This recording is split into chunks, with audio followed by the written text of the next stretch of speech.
So, before Christ, I'd say my life was pretty selfish.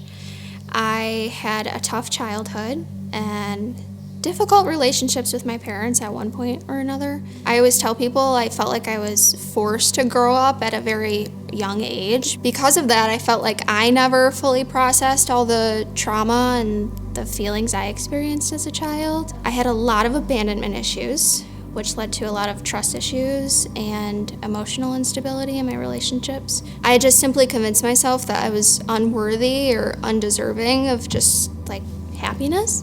It actually wasn't until a couple years ago that I started going through my infertility journey that I bothered to develop a relationship with God. And it was actually my sister-in-law that pushed me to come to Northridge because she comes here to the Rochester campus and she loves it. Now, pertaining back to my infertility journey, like I said, I've been going through that for the last couple of years, and it's completely turned my life inside out. It's made me question my identity, sense of purpose. It's tested relationships with friends, with family.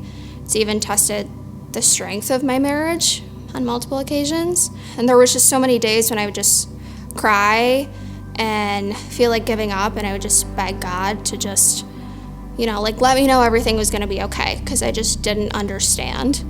And one day he did. I woke up and I felt like this huge weight had been lifted off my shoulders. Like he put his hands on me and he said, you're gonna be okay. You are deserving, you are worthy. And that I just needed to remember that some good things just take time. And that's when I put my faith in him. I knew I couldn't get through anything without him.